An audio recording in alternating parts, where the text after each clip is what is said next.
Hürmetli vatandaşım, leksiyimize başlayımız. Çünkü Amerika Harbiy aeroplanının talaş tartış bulup atkan deniz yüzünün uçup ötkenligi doğrusunda Amerika tarafı narazılık bildirdi mavzulu haber. 5. ayın 25. günü Amerika ovazının Xitay til programısı da anlatıldı. Haber mundaq başlandı. Amerika Qo'shma Shtatlarının harbiy razvedka aeroplanı ötken hafta çarşamba günüde Janubiy dengizde razvedka elib borgan edi. Bugun dushanba Jungo bu ish munosabati bilan Amerikaga norozilik bildirganligini bildirib o'tdi.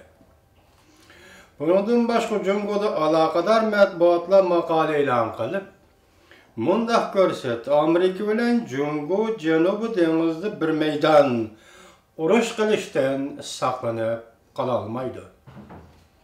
Xitoy matbuotlari shundaq ko'rsatdi. Amerika bilan Jungo Janubiy dengizda bir maydon urush qilishdan saqlanib qola olmaydi. Amerika havo armiyasining P-8A belgilik suvosti parxodni chorlash razvedka qilish aeroplanı tuban uchib Janubiy dengizda bir qancha hadatash va orollarni razvedka qilganda Jungo dengiz armiyasi 8 qatim ogohlantirish bergan. Jungoning bayonotchisi Hua Chunying xonim allaqachon Amerika tarafga noroziligimizni bildirdik deb ko'rsatdi.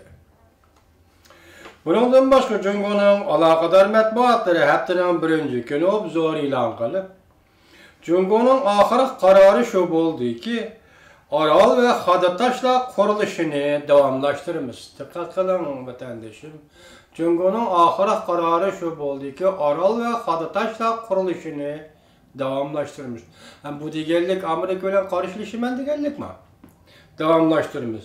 Agar Amerikaning oxirgi qarori Jungoning qurilish qilishini to'xtatish bo'ladi ekan, undaqda Amerika bilan Jungo Janubiy dengizda bir maydon urush qilishdan saqlana olmaydi. Bu maqola ogohlantirish berib bundaq ko'rsatdi. İki davlat, ya'ni Amerika, Jungo demakchi, to'qinishning keskinlik darajasi kishilar tasavvur qilgan so'rkilishdan yuqori bo'ladi. Amerika Qo'shma Shtatlari Janubiy dengizda davomli razvedka qilish vazifasini davomlashtirganligini bildirib o'tdi. Filippinlar prezidenti Aquino haftaning 1-kuni yoki dushanba mundaq ko'rsatdi. Filippinning aeroplanlari burunqi havo yo'llari bilan uchib Janubiy dengiz osmonida chorlash elib bordi. Aquino mundaq ko'rsatdi: biz maxsus iqtisod rayonimizda huquqimizni ishga solamiz. Filippin o'zining huquqini bor kuch bilan qo'llaydi.